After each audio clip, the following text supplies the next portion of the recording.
What's going on, everybody? Welcome into another episode of the What the Puck podcast. I'm Nick. This is Gunk. Gunk, how you doing this week? We are doing fantastic after a great 16 games last night on the Frozen Frenzy. What an exciting telecast I thought it was. I mean, what's your opinions on that? Because I really enjoyed it. I mean, for a first for a first try, it was really damn good. Hard to compare to like a red zone that's been going on for so long. I mean, it didn't compare to a red zone, but for a first time out, I thought it was pretty good. It definitely didn't compare to Red Zone. I don't feel it lacked a lot of things. Like there was no enthusiasm. I thought Butchergross and Weeks I felt like were the best picks, but they just felt like it was an absolute slog for them about or at around like 8 o'clock, like 8, 9 o'clock Eastern here. So like it didn't feel like they were into it, so it just took a lot away from it. Like just sitting and watching it, I like it was cool to have all the different hockey going on, but having to sit there and listen to them just kind of mull over what's going on, it didn't feel like it did justice to what was really going on. It just felt like they had to do this because there's a lot of games on and we have to watch all of them. And like Kevin Weeks, you lost me after Tage Thompson scored a goal and they showed it and he said Tage against the machine. Fuck Oh. you. Get the fuck out. Yuck. I thought that was the dumbest shit I've ever heard. Tage against the machine. Lose your job, please. Joke, of course, but like, oh my god. Yeah, that was the one thing I noticed. And again, I had watched the whole Devils game because I had to work last night. So I watched the whole Devils game because I wanted to watch the Devils game just to see how they did last night. I got to work about 11. I threw on the Frozen Frenzy, and it was okay for a first thing. One thing I know, again, this is because it's ESPN commercials. If you're gonna do this, I feel like the next time they do this, I mean, they have the affiliation with ESPN, which I understand, but I personally think they should do it on maybe like the NHL network, where you can kind of go commercial free. Like I felt like the commercials kind of threw off the pacing of it. Again, you're comparing it to well, again, not even me. They compared it to a red zone kind of situation. They're the ones that came out and said, "Hey, this is gonna be like a red zone kind of thing." So you're expecting, commercial free. Maybe you throw like a little like 30-second commercial here and there, but it just felt like an actual TV show, which Red Zone never does feel like a real TV show. It just feels like a channel that you're watching that has all your plays, all your highlights and stuff. And to me, like I said, the commercials kind of threw it off. But again, it's ESPN. That's the kind of thing they're gonna put on there because they're a corporation. I They mean, want they want the advertisements. Like I said, I love the things where they were like sponsoring. Oh, like the Golden Knight is sponsored by Enterprise. I mean, that's perfect. I mean, I'm perfectly fine with that. But going to the commercials kind of threw me off. And again, personally for me, I started watching about 11 o'clock.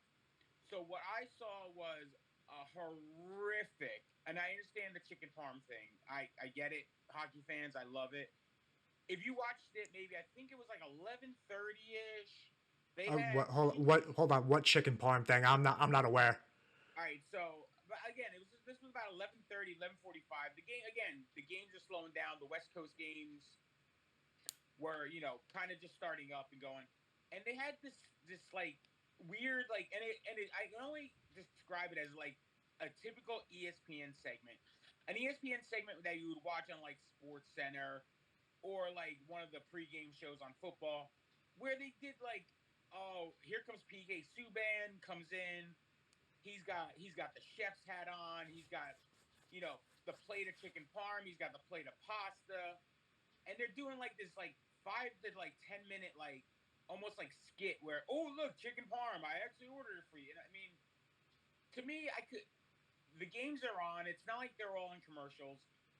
Just throw on the games, talk over it, and give me that kind of entertainment. I don't need your skits on morning on Good Morning America kind of like segments and stuff. I mean, to me, I mean, that threw me off like really big. I But again, mean, that's one of the things. I mean, again. I get it. It's ESPN, but to me, again, if you go back and watch it, it really doesn't fit into what the concept I think of when you want to present something like this.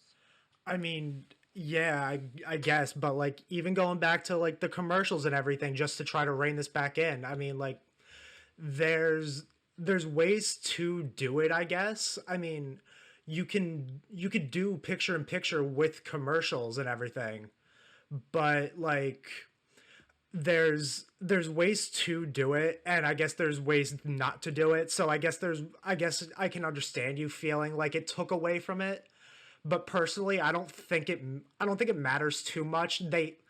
You have no choice but to show commercials.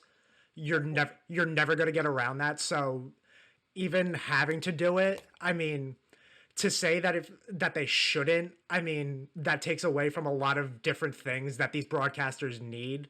Like a lot of these sponsors and everything need this ad, like need these ads and everything. So like to say that they don't is kind of taken away from that, but I can understand what you mean by saying it takes away from the experience. Yeah, But it's more. Yeah, like I said, it's more like, again, it's because, again, when they're telling me beforehand that they're comparing it to Red Zone, Red Zone does not have any commercials at all. They go to every game. I mean, like I said, they throw in, this thing is sponsored by this. This is sponsored by that. I'm okay with that. And like I said, I didn't even think of that. That's a great point. Of the picture in picture would have been fantastic. I would have enjoyed the picture in picture. You throw a game on and then throw like a little box on the side and then you play your commercials. Perfect. I love it. But to go to actual commercial, and like you said, I understand it's an actual TV channel. They need their revenue. They need to pay the people. I understand that. But if you're gonna tell me this is what your expectations are, then try to deliver as close to the actual to the benchmark, I would say, because Red Zone, I think, is the benchmark of a program like that. yes, but how close to that benchmark can you get before it's a direct copy of it and it looks cheap?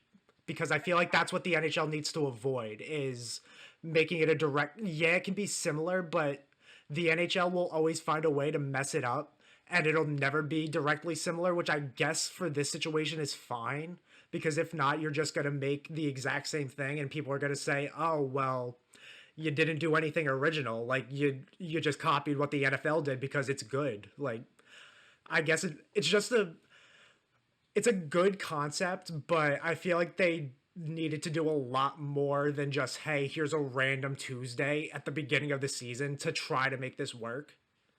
I feel like it's the timing of it for a lot of it.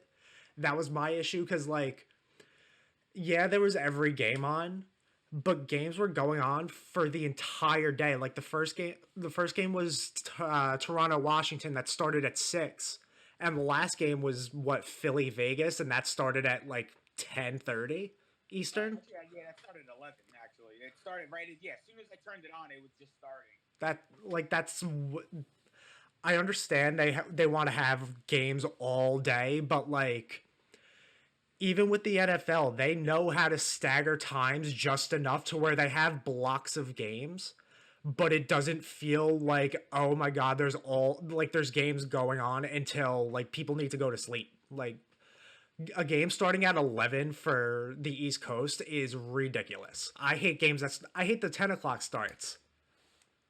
Oh no, I can, like I said, I totally understand that. But again, being a night person for myself, like I said, it got me through, almost half my night last night, just enjoying.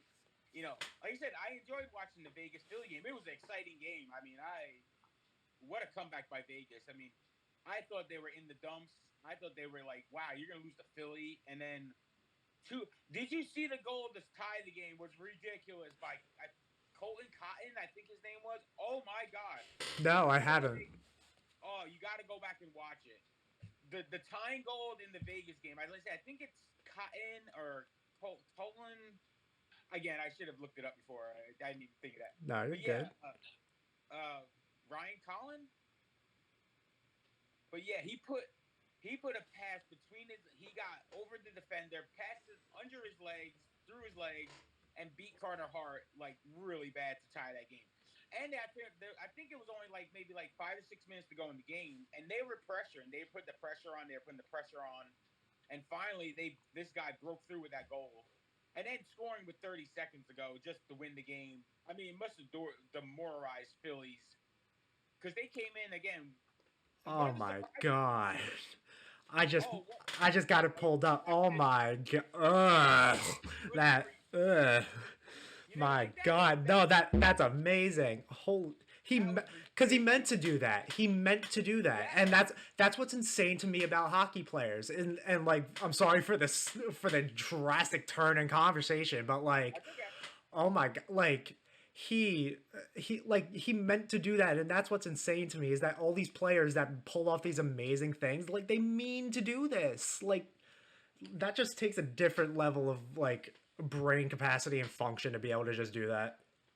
Yeah, that was the one thing I was sitting there last night. I'm just like, wow, these players are like ridiculously skilled. Like I could never think, even just playing. I mean, again, I'm not comparing myself to an NHL player, but like just playing out in the street, playing a little street hockey and stuff. You're like, that's stuff you would think of when you're out on the street just messing around. Yeah, These taking guys one are step at a time. professionals. He's laughing. Taking one step at a time to try to do the move to make it look cool.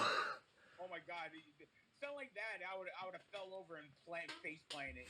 I would have tripped myself, and I would have came up with 18 cuts, 39 stitches in my face. But yeah, like I said, these players are so skilled, and just the brain set of even having that in that microsecond go through your head that I'm gonna put it through my legs, past the defender, and then shoot it and hit an accurate shot to beat a 6 foot goaltender who's covering a 9 foot net basically, and put it pinpoint accuracy right through his arm and put it in the goal. God bless them. I Yeah, mean, that awesome. I mean, it was ridiculous.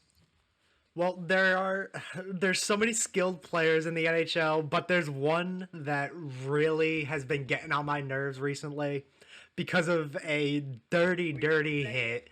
Because no? of it, Okay, no, no, no, no, no. A okay. I thought a we were going. I thought we were jack bashing already. I was like, no, no, God no, no, damn. nah. Uh, Okay.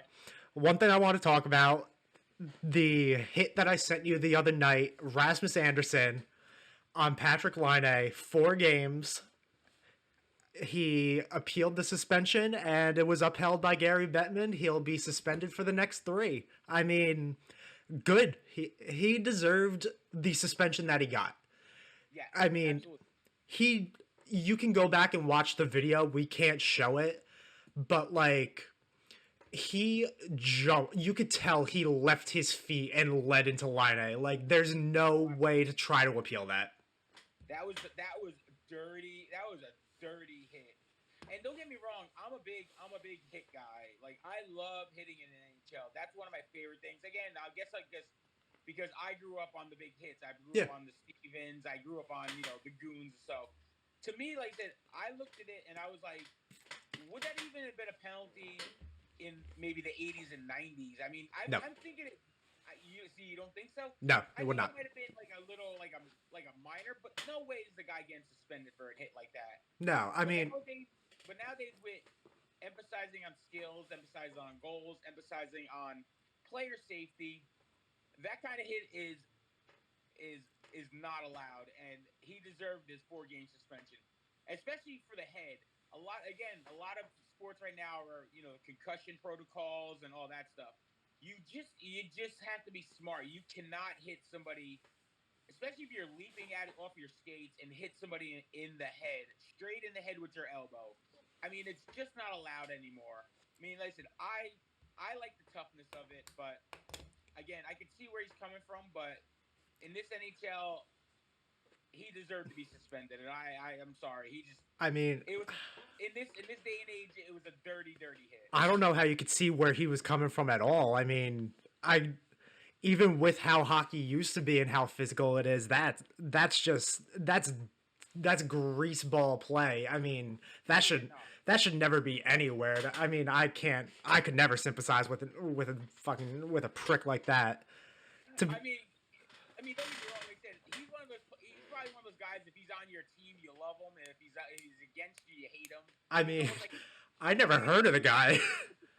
I mean, Avery wouldn't probably go that far, but he would throw some dirtiness in there, and every Ranger fan loves the kid, loves the guy. As a Devils fan, I can't stand him. So it's like a catch-22 with that. I mean, it's like I said, again, I feel like it was a super dirty hit, and again, I miss the big hitting in hockey nowadays, but I understand. But again, I can also appreciate the skill and the way they move the puck now and everything. Like just even like power plays.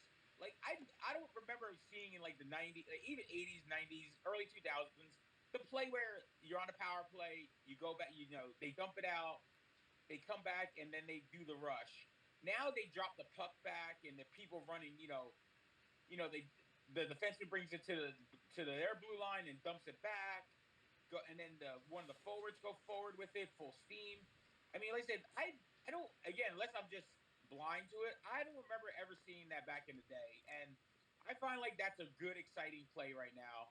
But again, times changed, NHL changed, and like I said, you just can't have stuff like that no more. No, I totally agree. I mean, I understand. Thankfully, there is a lot more of a focus on concussions and hits to the head and everything to avoid stuff like this. So I'm really happy that the NHL did the right thing this time and actually upheld the suspension, because they've been known to just lessen some suspensions that definitely deserve to have more games added to them. So, I mean, cheers to Bettman for actually doing something right this time. Oh, and I got a little take on my man, on our commish there, Gary Bettman. What's up? Again, watching the Frozen Frenzy last night, they had it again. This was probably right after midnight. Maybe a little before midnight. They had an interview with him with Butchergrass and Weeks, and they wanted to talk about how the broadcast was going, how excited they were, and how they want to redo this again. Mr. Bettman, you're a millionaire. You run one of the biggest leagues in the world. Can we get a better webcam, please? This guy looked like the whole time the camera was fucking shaking. I mean, I thought something was wrong with the guy. The camera was in motion the whole time. I felt so bad for him. Like, can you go out and spend $50 on a good webcam, please? And so you don't have a shaky webcam, commish? Come on now.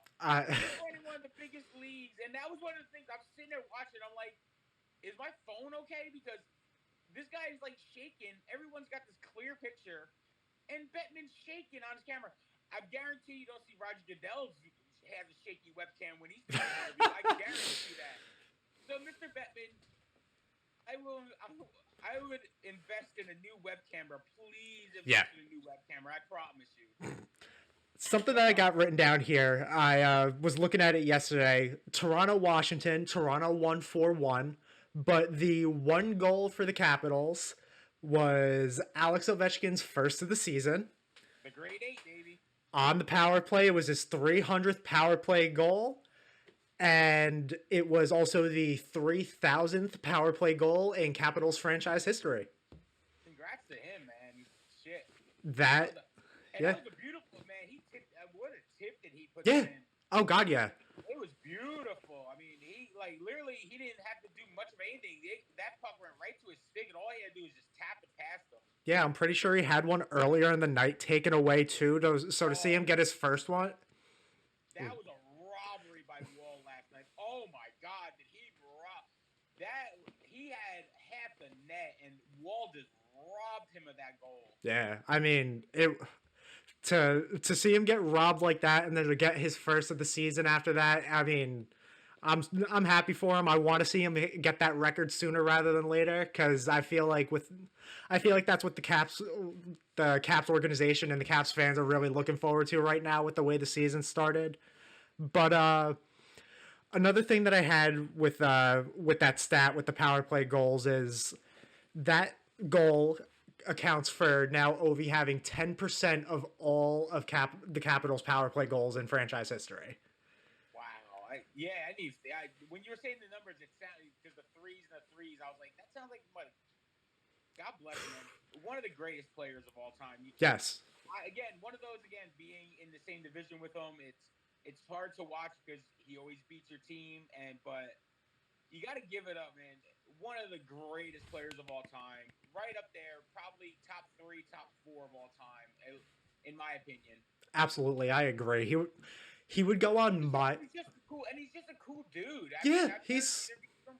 He's just a chill guy, and that's that's the thing I really appreciate with hockey players is the chill mentality. Like they're just really just nice guys, and you got to. As much as he's on the opposite team, you got to root for a guy like that. yeah, absolutely. I mean, with that, I mean, there was two other players that had higher percentages for their single franchises, and I mean, it's not by a lot, but I mean, Timo Solani had 12.4, I want to say, with the Ducks, Okay. and Stamkos with 11% on Tampa Bay. Okay. So, like, amazing company, two really great players. So, to add a Yeah, and they're also those are franchise building players. I mean yeah, that's those are the players you build franchises around. Almost again like my man Jack right now. He's you build a franchise around that kind of player. He is a once in a generational player, and I'm finding now more than NHL that we're getting these once in a generation players more and more nowadays. When back in the day you had in the '80s you had the Gretzky, the '90s you had the Lemieux, and you're getting these and now like I said 2000s you had Ovi and Sid, and like I said you're finding nowadays like a lot of these teams have these once in a generation players, and those are the teams that are really the good teams right now. I mean, except for Washington again, because Ovechkin is on the back end of his career. So, I mean, he's not as productive as he was, say, 7, 8 years ago.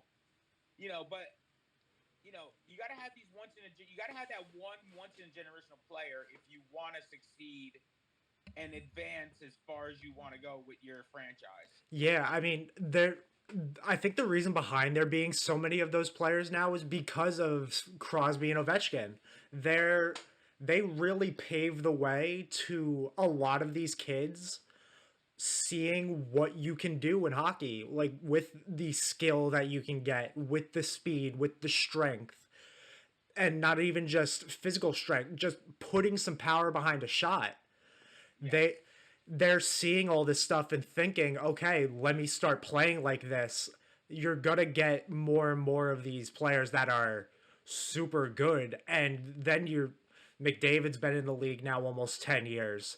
Kids have been watching him. Bedard grew up watching McDavid, and now Bedard's in the NHL. Bedard grew up watching Sid and Ovi. Right. There's that whole cycle of here's the top guys, the younger guys are going to want to play like them, so you're just going to see a better version of them, and then the game is just going to keep on evolving like it has been. Yeah, and I feel like Sid and Ovi have changed the whole spectrum of the NHL now. Without those two, I feel like we could still be in that grind kind of like late '90s kind of grind where it's toughness. You score a tough goal here and there. The games are 2-1, 3-1. Where again, even watching last night with all the games, your games are 5-4, 6-4. I mean, how many teams scored 7 goals last night? I mean, I Yeah, know I know I know Colorado did. I know Dallas did. I think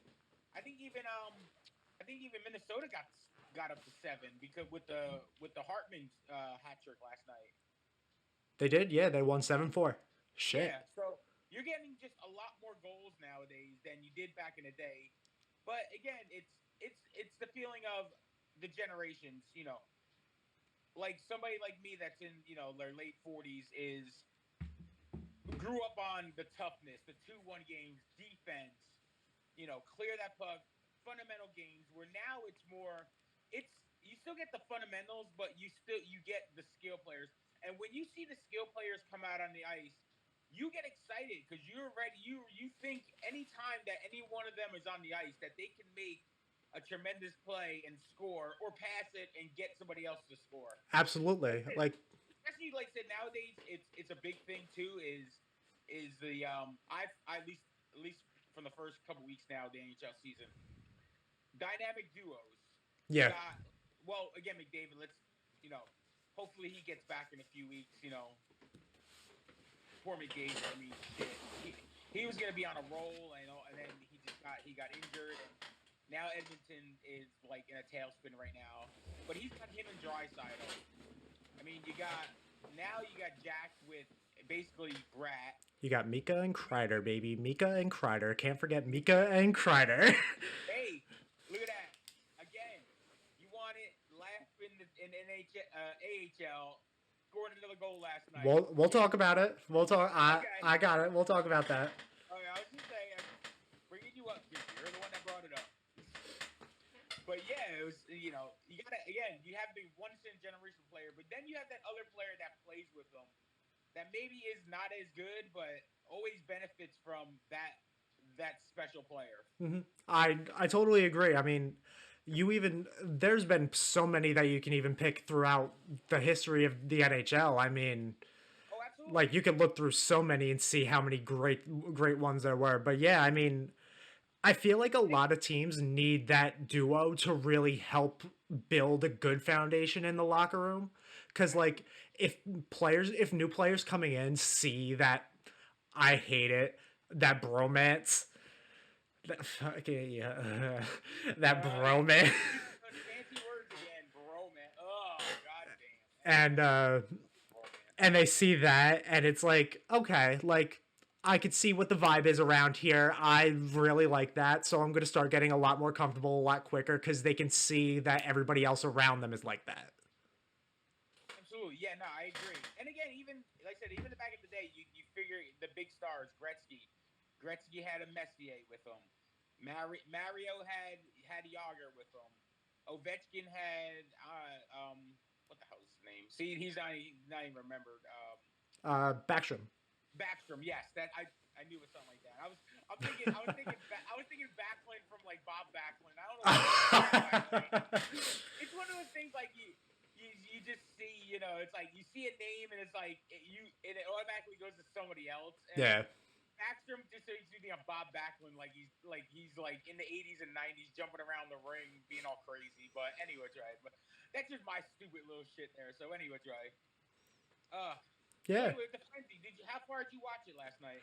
I had it on while I was working, so I kind of just was listening to it while I was running around, and I had it on from around 6:30 until 9:45 when the Ranger game started. Okay. And then I turned it off to watch just the Ranger game. Okay. But from the time I had it on, I thought it was really cool. The people that I was serving were asking me about it. A lot of them thought it was really cool. So there are people that are interested in it, that are finding interest in it, but like we went back to like we were talking about earlier, there's got to be ways to do it, and I think that once they nail the format down, you can get this going on a Friday, Saturday night, get a couple boys together, hang out. That's a good time. That's some clean living right there. Oh, absolutely. That's something, like I said, you pull up, like I said, you set a specific day to do this. That's a pizza, wings, almost like go-to TV for hockey fans. That's like go-to TV. That's like watching like a regular TV show. You know the Hockey Day in America thing that NBC used to do? Right. They should do something like that where it's that one, like you were saying, that one set day. Here's Hockey Day. Right. There you go.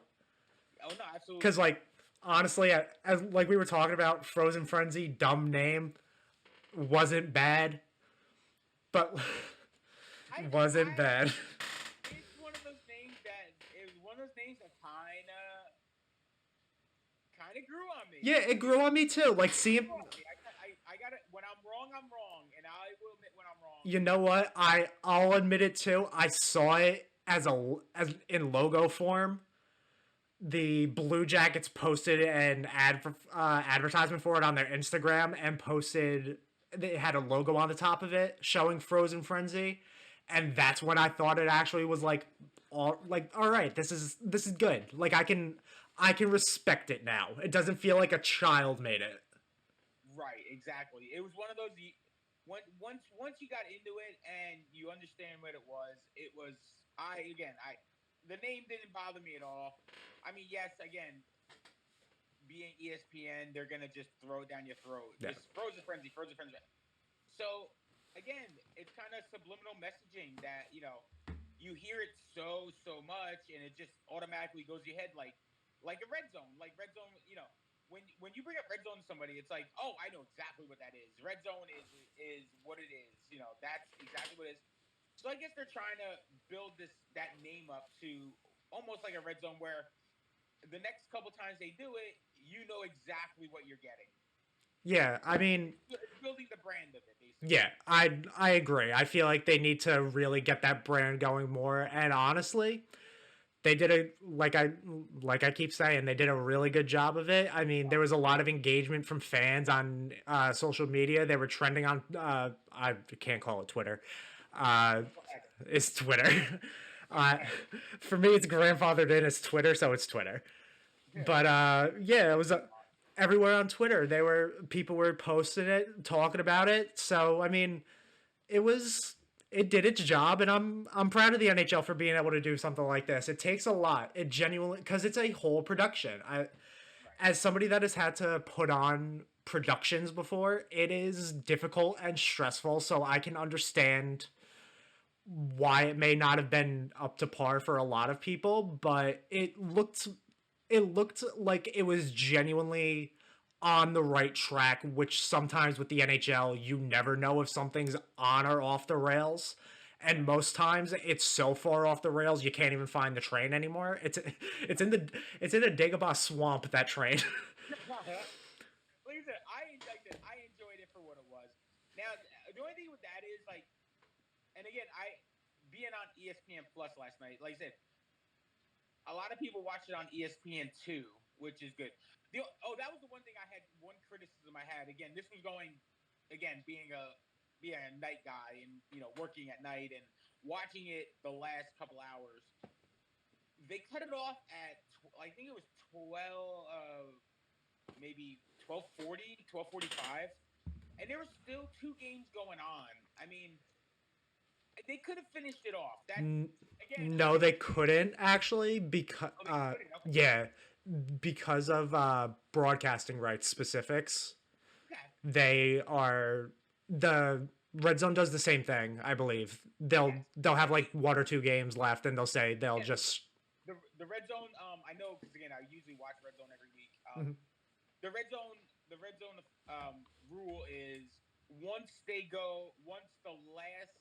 the second to last game ends, and there's only one game going on, they can't broadcast that game because of the regulations The with broadcasting rights, yes. but they're right. But they were really. But red zone is really good. Say again, this is where again, for being a brand new broadcast, you can understand because they're Mhm. still learning, they're still processing the situation. Red Zone will keep you on the channel for a little bit. They'll keep you for 20 minutes.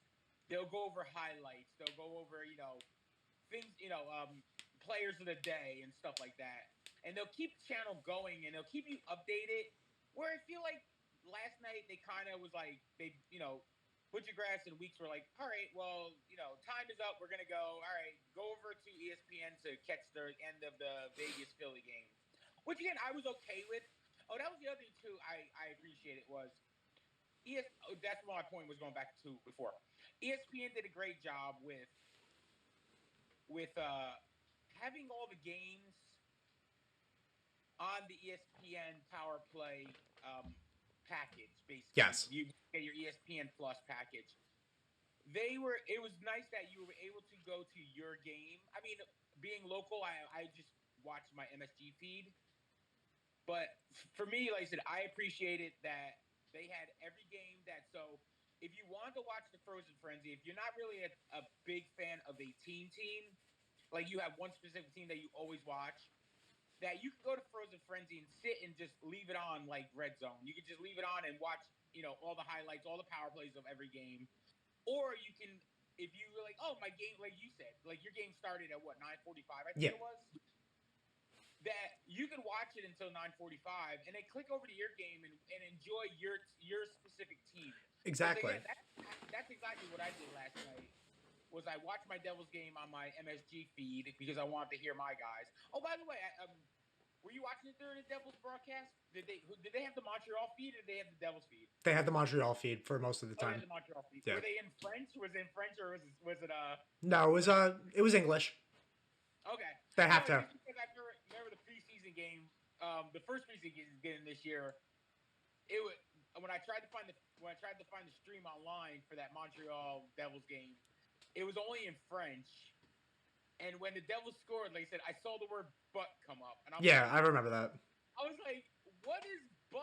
And then I had to literally look it up. I'm like, "Oh, butt is French for goal." Yeah, but I don't I don't think it's pronounced like that.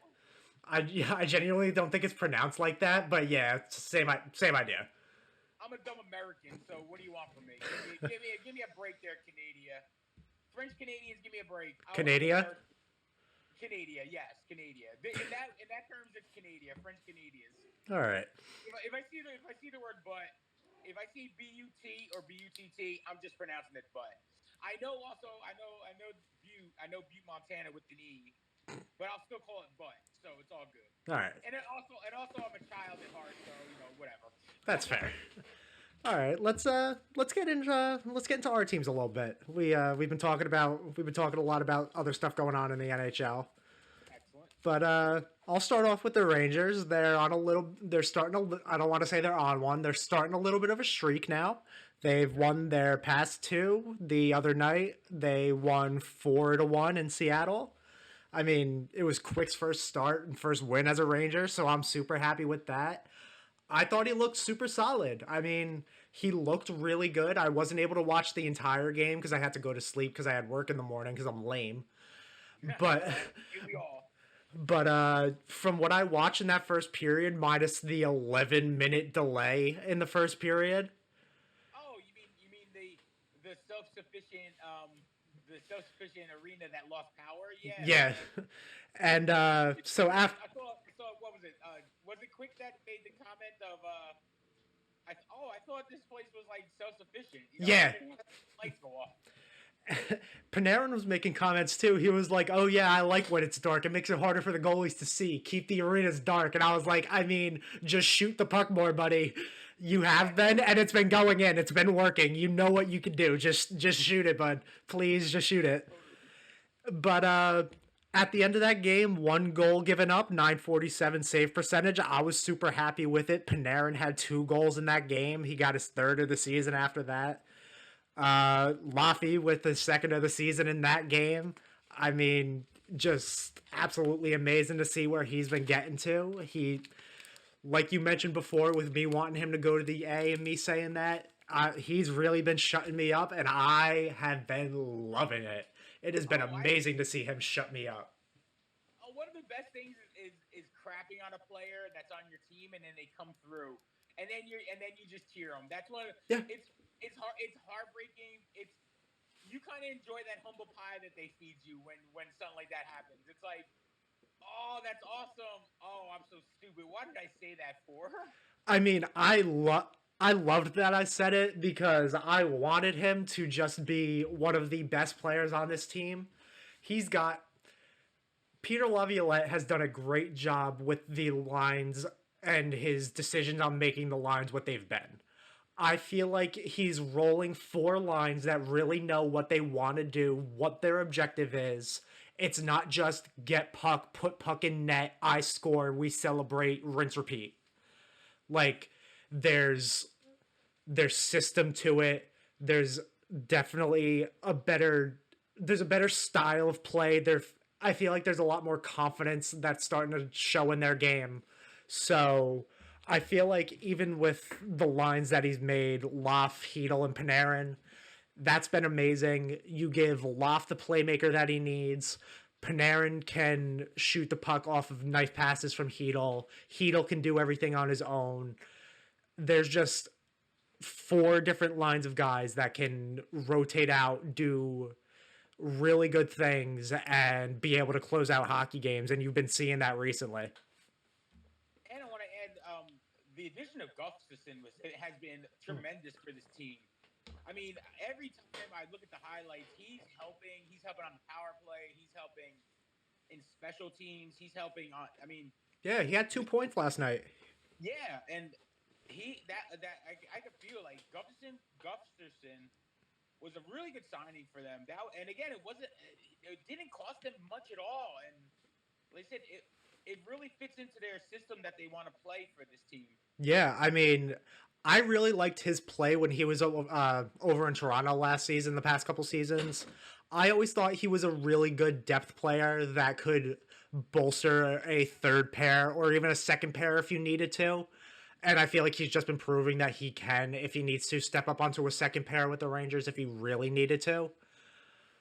But yeah, I mean, I've always liked his style of play. He's a good gritty player that knows how to get players like agitated the correct way. Like No, absolutely. he's able Yeah, to go ahead. work it in. No, you're good. He's able to work it in, get everything deep. He can control play. I mean, he's getting goals, he's getting assists. He had one of each last night in the 3-1 win against Calgary. I mean, he's been everything the Rangers need for league men bottom pairing to try to teach Braden Schneider, but Braden Schneider I have different issues with. I thought he has been atrocious on that bottom pair. He it just seems like he's struggling to figure out what he wants to be in the NHL, and I feel like I've been saying that with a lot of Rangers prospects and a lot of young guys that the Rangers have because they've struggled to develop these kids.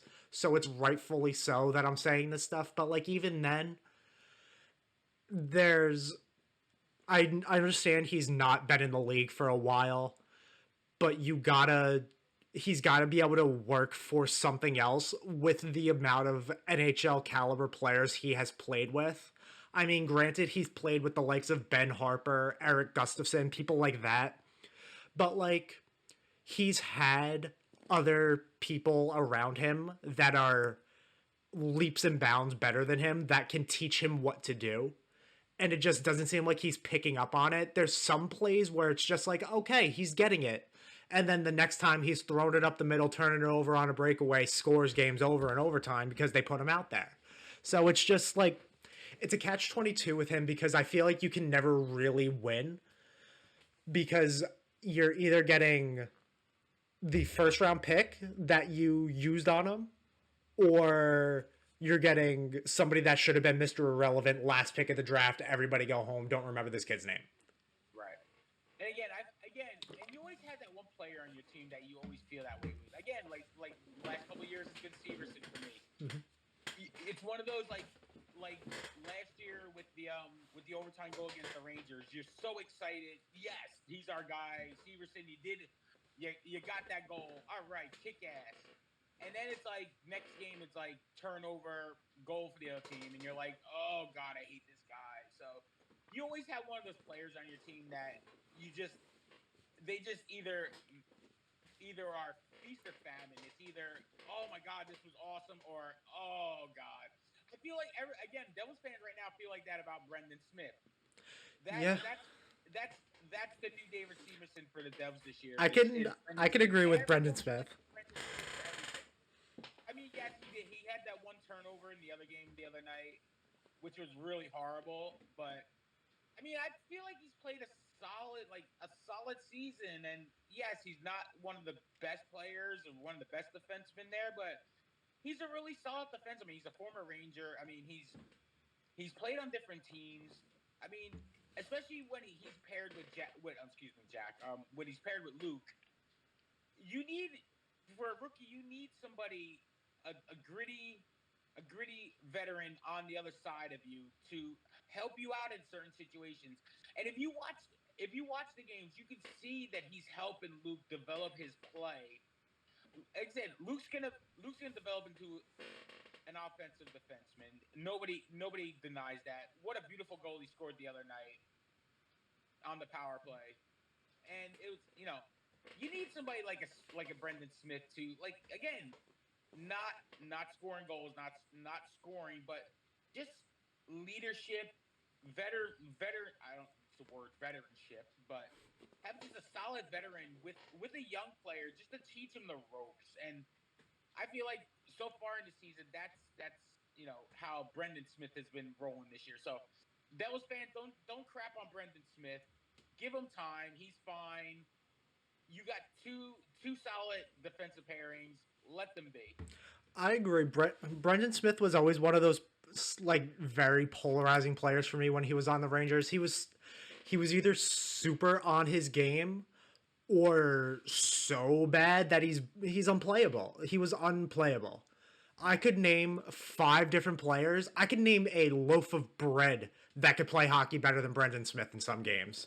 So it's just I can understand where Devils fans are coming from because as a Rangers fan, I had to deal with it. So I understand where that inconsistency is coming from.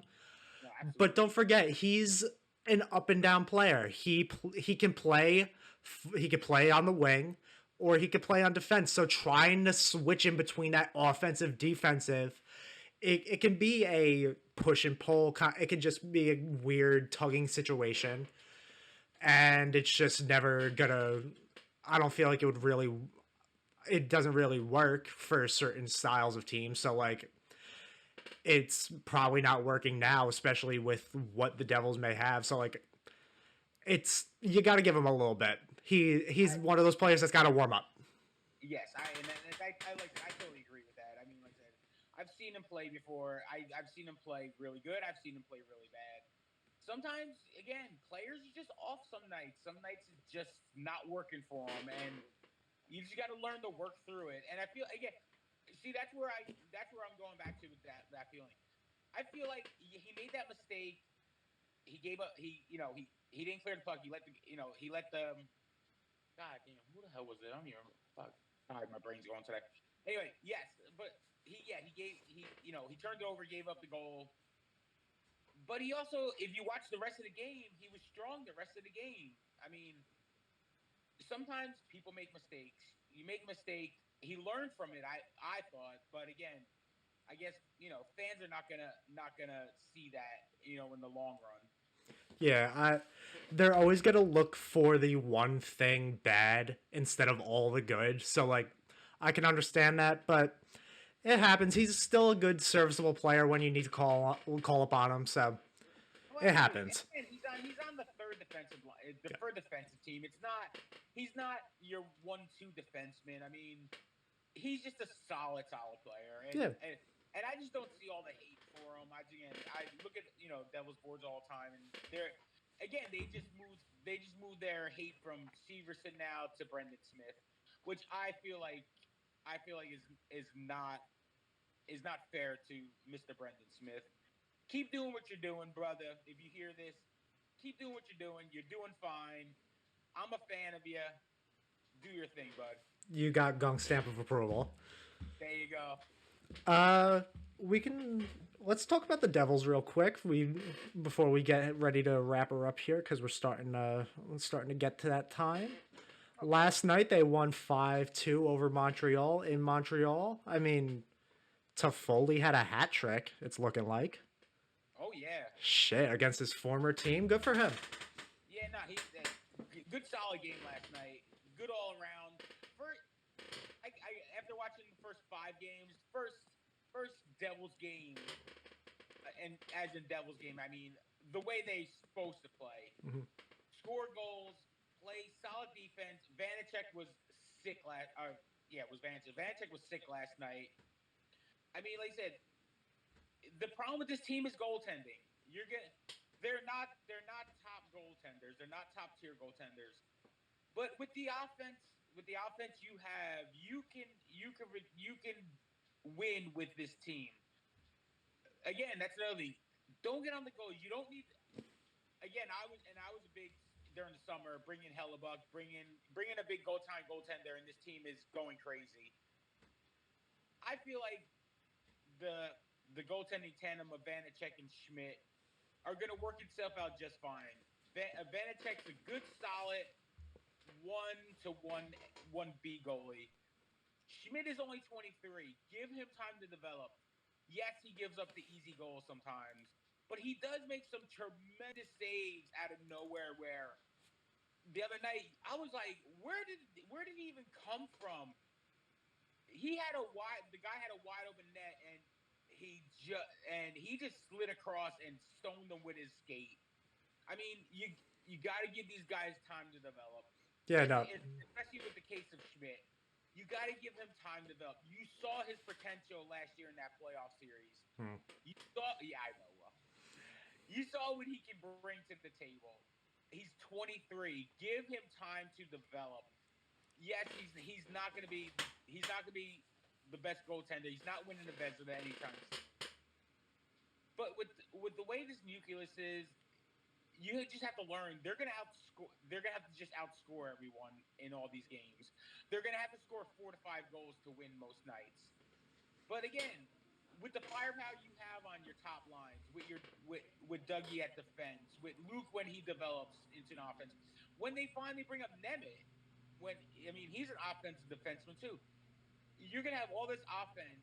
I mean, you're gonna have to, you're gonna get into a lot of shootouts, and if you could just have that one solid, I would say like tier 2 to 3 goalie, your team is solid. You'll be able to win a lot of games in the NHL with those two backstops.